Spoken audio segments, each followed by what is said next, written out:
You're sitting on your couch. Netflix is on. You're 3 episodes into something everyone said was good, and you're checking. Not checking your phone, checking yourself. Are you enjoying this enough? Does it feel like it should? You know you're supposed to be relaxing right now. It's Friday night. You've finished everything you needed to finish. You earned this. But there's this quiet hum underneath it all. This low-grade awareness that you're not actually in the experience. You're watching yourself have the experience. And somewhere in that gap, the thing you were supposed to enjoy just disappears. You pause the show, not because you need to, but because continuing while you're this aware of not being in it feels like performing. And here's the thing you probably won't say out loud. This isn't just about the show. It's the coffee you bought this morning that didn't taste like anything. The conversation with a friend that felt flat even though nothing was wrong. The weekend you planned that somehow felt like work. The song you used to love that now just plays while you think about other things. Nothing feels good anymore. And you've started to wonder if something's broken in you. But nothing's broken. You're just never off duty. Let me show you what's actually happening. You think you're experiencing your life, but watch more carefully. What you're actually doing is monitoring your life. There's you, and then there's the you that's watching you, evaluating, assessing, making sure you're doing it right.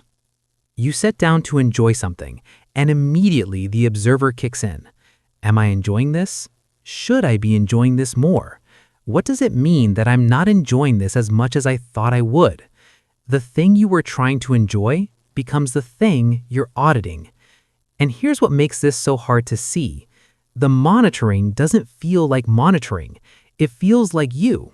It feels like just being aware, being present, paying attention.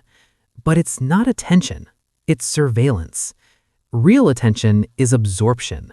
It's when you're so inside something that the question, am I enjoying this, doesn't even occur to you because there's no distance between you and the experience. What you're doing is the opposite. You've created a permanent gap. You're here, and you're also over there watching yourself. And in that gap, enjoyment dies. Because enjoyment requires presence, and presence requires that the observer shuts up for a minute. But yours never does. You can't watch a sunset without wondering if you're appreciating it enough. Can't have a conversation without monitoring how you sound. Can't eat a meal without checking whether you're present enough while eating it. Can't even relax without checking if you're doing it right. And the cruelest part, the monitoring convinced you it was helping. It told you it was keeping you from missing things, from wasting experiences, from failing to be grateful or present or mindful. But what it actually did was make sure you missed everything, because you can't be in 2 places at once, and you chose the observation deck. This didn't start yesterday. Somewhere along the way, you learned that being watched meant being safe, that if you monitored yourself closely enough, you could catch mistakes before they happened, manage reactions before they became visible, control outcomes before they spiraled. Maybe it was a parent who noticed everything and commented on all of it. Maybe it was a relationship where your mood affected everything, so you learned to manage your mood like a second job. Maybe it was just years of being told that self-awareness was the goal, and you took that seriously. So you developed an observer, a part of you that never stops checking. And at first, it worked. It kept you safe. It kept you liked. It kept you from being too much or not enough, or whatever the shifting target was that day. But then, the observer never left. It was supposed to be a tool you used when you needed it, but it became a lens you can't remove, even when there's nothing to monitor, even when no one's watching, even when you're alone trying to enjoy something simple. The observer is still there, still running, still checking. Am I doing this right? Does this count as rest? Am I present enough? Should I feel different than I feel? And every question it asks takes you further from the thing you were trying to experience. You became so good at watching yourself that you forgot how to just be yourself. And here's what that costs. The first thing it takes is presence, which sounds small until you realize that presence is the only place enjoyment actually lives. You can't enjoy something in retrospect, can't enjoy it while planning how you'll describe it later, can't enjoy it while grading yourself on how well you're doing.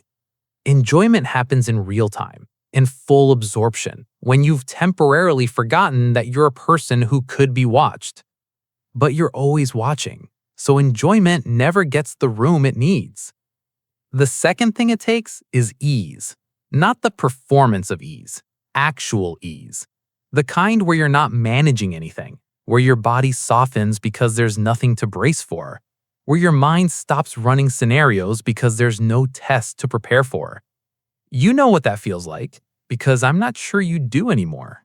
You've been on duty for so long that you've forgotten what off duty even is. Rest isn't rest if you're monitoring whether you're resting correctly. Vacation isn't vacation if you're checking whether you're vacationing enough. Enjoyment isn't enjoyment if you're measuring it while it's happening. So you end up tired in a way that sleep doesn't fix, because the thing that's exhausting you isn't activity. It's the continuous self-surveillance that never stops running underneath everything you do. Even when you're doing nothing, you're still doing something, watching yourself and wondering if you're doing it right. The third thing it costs you, and this one's harder to name, is access to yourself. When you're always watching yourself, you stop knowing what you actually feel, because feelings require a kind of unself-consciousness. They need space to arrive without being immediately categorized and evaluated. But you don't give them that space. The second a feeling shows up, the observer is already on it. What does this mean? Is this okay to feel? Should I feel something else instead? And then that gap between the feeling and the evaluation of the feeling itself gets lost. So you end up not knowing what you want, not knowing what you like, not knowing what actually feels good to you versus what you think should feel good. You've spent so much time watching yourself from the outside that you've lost contact with what it feels like from the inside. That's not presence, that's estrangement. And it doesn't show up as one dramatic moment of loss. It shows up as exactly this, as the quiet flatness of experiences that should mean something, as the sense that you're going through the motions of a life without actually living it, as the feeling that nothing feels good anymore and you can't figure out why. But you know why. You're just not ready to say it yet. So what happens if nothing changes?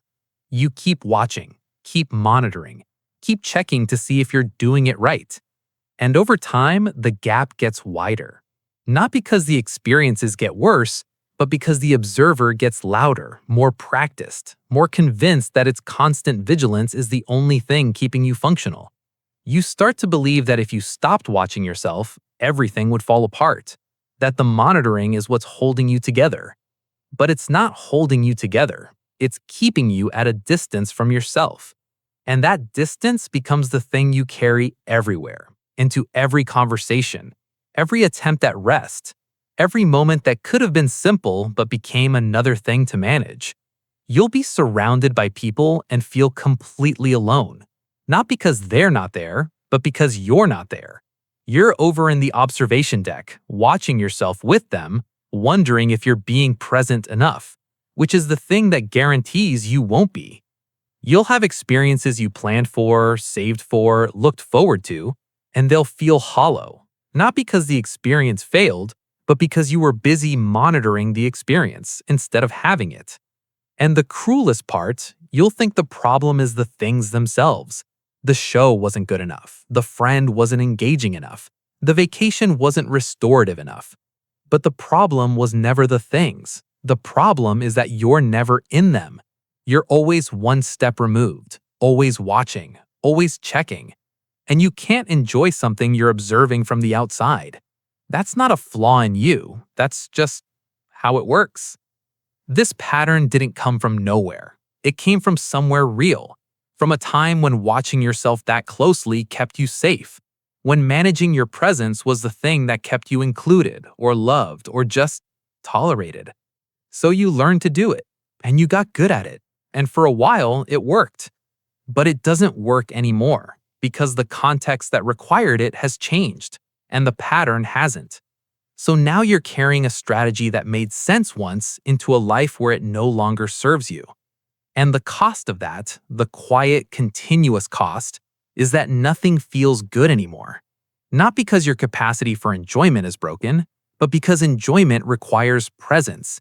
And the act of checking whether you're present removes you from the experience entirely. You don't have to fix this. You don't have to do anything with this information.